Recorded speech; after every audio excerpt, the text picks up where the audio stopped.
नमस्कार मित्रांनो, स्वागत आहे तुमचं पुन्हा एका नवीन अशा रोमॅन्टिक प्रणय कथेमध्ये. तर मग चला सुरुवात करूयात आजच्या या भागाला आणि जाणून घेऊयात की आपल्या कायरा आणि सुनीलच्या आयुष्यामध्ये काय घडते ते. परंतु मित्रांनो, जर तुम्ही चॅनलवरती नवीन असाल तर आपल्या नवनवीन कथा ऐकण्यासाठी पाहण्यासाठी तुम्ही चॅनलला आत्ता सबस्क्राईब करा. रात्र बरीच झाली होती. समुद्राच्या काठावरती वसलेल्या टुमदार कॉटेजमध्ये सुनील सर आणि कायरा मुक्कामाला होते. हे कॉटेज काहीसं महागडं होतं, परंतु उद्यापासून सुनील ऑफिस सोडणार होता आणि म्हणून त्यानं ही रात्र साजरी करण्यासाठी कायराला खास या कॉटेजमध्ये आणलं होतं. संध्याकाळी त्यांनी एकमेकांना हवं तसं शरीर सुख दिलं. ते दोघेही तनामनानं अगदी तृप्त झाले. त्यांना जाग आली तेव्हा रात्रीचे 11 वाजले होते. कॉटेजपासून काहीशा अंतरावरती समुद्र पसरला होता. फ्रीजमध्ये ठेवलेल्या काही खाण्याच्या वस्तूंवरती त्यांनी ताव मारला आणि ते कॉटेजच्या बाहेर पडले. कॉटेजच्या सभोवताली कमरे एवढी उंच अशी दगडी भिंत उभी केली होती. खाली पायऱ्यांनी उतरलं की समुद्र किनारा दिसायचा. खाली आल्यावरती कायरानं सुनीलला समुद्रामध्ये जाण्याचा आग्रह केला आणि ते दोघे समुद्राच्या किनाऱ्याकडे वळाले. रात्रीचं शांत वातावरण, समुद्राच्या खळखळण्याचा आवाज अगदी गोड वाटत होता. आभाळामध्ये लुकलुकणाऱ्या सुंदर तारकांसोबत आपण फिरत असल्याचा भास त्या दोघांनाही होत होता. ते समुद्राच्या पाण्याकडे चालायला लागले. समुद्राच्या लाटांचा आवाज वाढला. सुनीलनं तिला थांबवलं. कायरा, हा समुद्र सुंदर दिसत असला तरी तो धोकादायक आहे.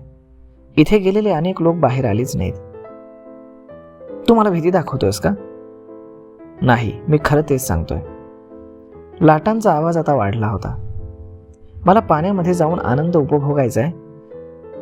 तुला जायचं असेल तर जा, परंतु जास्त लांब जाऊ नकोस. तिने त्याच्याकडे पाहिलं आणि ती हसून म्हणाली, समुद्रापेक्षा तू जास्त धोकादायक दिसतोयस. कायरा, मला ही अशी मस्करी आवडणार नाही. अरे, मी गंमत केली तुझी. तो गप्प झाला. बरं ठीक आहे, तू थांब, मी आतमध्ये शिरते. मला किनाऱ्यावरती खेळायला आवडत नाही. मला आज खूप जगायचंय. कायरा, लहान मुलांसारखा हट्ट करू नकोस. समुद्र खतरनाक आहे. पलीकडे लावलेली पाटी तुला दिसत नाही का? समुद्राच्या किनारी एक पाटी लिहिलेली होती. हा समुद्र डेंजर आहे. पर्यटकांनी जास्त आतमध्ये जाऊ नये. बघितलंच पाठीवरती काय लिहिलंय ते? हो, पाहिलं. तसं प्रेमात पडणंही घातक असतं आणि मी अनेक ठिकाणी ते वाचलंय. अगं, त्याचा संदर्भ वेगळा आहे, हा संदर्भ वेगळा आहे. हो, पण जगणं म्हणून दोन्हीकडे सारखंच आहे. म्हणजे तू माझं ऐकणार नाहीस तर? तिनं त्याच्याकडे पाहिलं आणि ती मिश्किल खळखळून हसली आणि समुद्राच्या दिशेनं चालू लागली. सुनीलचा आतापर्यंतचा दाबून धरलेला राग बाहेर आला. तो धावत तिच्याकडे आला. तिला पकडलं आणि तिला तो ओढतच घेऊन गेला. त्या झटापटीमध्ये त्यांचा एकमेकांना स्पर्श होत होता. समुद्राची गार हवा आणि त्यांचा एकमेकांना होणारा स्पर्श त्यांच्या शरीरामध्ये वासनेचा अग्निकुंड भरकवण्याला पुरेसा होता. तो तिला घेऊन भिंतीच्या बाजूला आला. समुद्र किनारा संपूर्ण मोकळा होता. खूप दूरवर 1-2 जोडपी समुद्राच्या काठावरनं फिरताना त्यांना दिसली, पण ते सारेजण आपापल्या जगामध्ये व्यस्त होते. सुनील आणि कायराचं आपलं एक स्वतंत्र असं जग निर्माण झालं होतं. आता ते भिंतीला खेटून बसले होते. काहीशा लटक्या रागानं केलेल्या झटापटीमुळे त्यांच्यामध्ये निर्माण झालेला ताण आता निवळला होता. ते एकमेकांना खेटून बसले. सुनीलनं कायराला आपल्या बाहुपाशामध्ये ओढलं आणि तिलाही तेच हवं होतं. ती त्याला चांगलीच बिलगली. सुनील, हां, तू खरंच माझ्यापासून दूर जाणार? तुझ्यापासून नाही ग, ऑफिसपासून दूर जाणार. कशाला सोडलंस ऑफिस? आता तू मला ऑफिसमध्ये दिसणार नाहीस. हो, पण त्यामुळेच तर आपण लग्न करू शकतो ना. नवीन ठिकाणी माझं ॲन्युअल सॅलरी पॅकेज देखील चांगलं आहे. आता तुलाही जास्त काही काम करण्याची गरज नाही. नाही, मी काम सोडणार नाही. ठीक आहे, जशी तुझी इच्छा, असं म्हणून त्यानं तिला आपल्या अंगावर ओढलं. आता तो तिच्या ओठांकडे सरसावला. तिनं देखील बिलकुल विरोध दर्शवला नाही आणि मग ते बराच वेळ एकरूप होत राहिले. सभोवताली पसरलेला समुद्रकिनारा, लाटांचा खळखळाट, आभाळामध्ये शांतता आणि चित्तानं मार्गक्रमण करणारा चंद्र. हवेत पसरलेला तो गारवा आणि हे प्रेमी युगुलांचं जीवन. आज सकाळी जेव्हा कायरा ऑफिसमध्ये आली तेव्हा तिचं काहीतरी हरवले या भावनेनंच. आजपासून आता सुनील सर ऑफिसमध्ये तिला दिसणार नव्हते. हा विचार मनामध्ये येताच क्षणभर तिला गलबलून आलं. पण आता हेच वास्तव होतं. ती आपल्या कामामध्ये व्यस्त होण्याचा प्रयत्न करू लागली. काल रात्री सुनील सरांसोबत व्यतीत केलेले हळुवार क्षण तिला आठवले.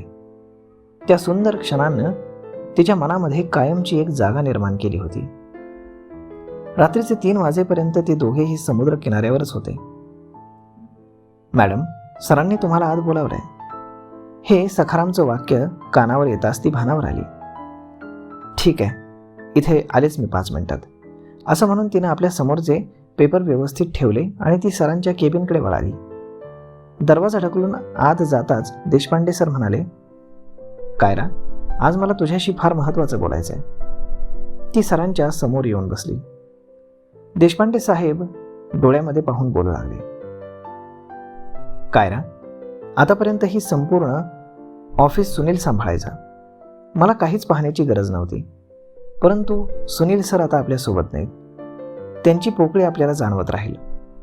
त्यातल्या त्यात मला एक सकारात्मक गोष्ट वाटते की तुझ्यासारखी हुशार आणि प्रामाणिक युवती माझ्यासोबत माझ्या कार्यालयात आहे. त्यामुळे मला काहीशी चिंता नाही. सर, तुमचे मी आभार मानते, कारण तुम्ही मला वेळोवेळी चांगली संधी देत आलात. त्यामुळे मी थोडंफार शिकले आणि आपल्या कंपनीसाठी जे काही करावं लागेल ते मी निश्चितच करेल. देशपांडे सर हसले. हो, याची मला पूर्ण कल्पना आहे आणि म्हणूनच मी एक मोठा निर्णय घेतला आहे. या ऑफिसची इन्चार्ज म्हणून मी तुझी नियुक्ती केली आहे. काय? कायरा आश्चर्यानं सरांकडे पाहतच राहिली. सर, पण? कायरा, पण वगैरे काही नाही. मला तू योग्य वाटलीस आणि मी तुझी नियुक्ती केली. सर, माझा विश्वासच बसत नाही की तुम्ही मला एवढी मोठी जबाबदारी द्याल. कायरा, हा निर्णय मी खूप जबाबदारीने आणि विचारपूर्वक घेतलाय.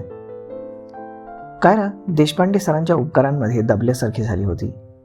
या ऑफिसमध्ये अनेक लोक 10-12 वर्षांपासून काम करत होते, परंतु त्यांना कुठल्याही प्रकारचं प्रमोशन मिळालं नव्हतं. कायराला मात्र वर्षभरातच मोठं प्रमोशन मिळालं होतं. तिला हे सर्व पचवणं जड चाललं होतं. तिच्या मनामध्ये आनंदाच्या उकळ्या देखील फुटत होत्या. कधी एकदा ही गोष्ट सुनीलला सांगेल असं तिला झालं होतं. ती देशपांडे सरांकडे पाहतच राहिली. Kaira, you deserve this post, असं म्हणून देशपांडे सरांनी तिला आश्वस्त केलं. देशपांडे सर उठले आणि म्हणाले, ही बातमी आता मला पूर्ण स्टाफला सांगायला हवी.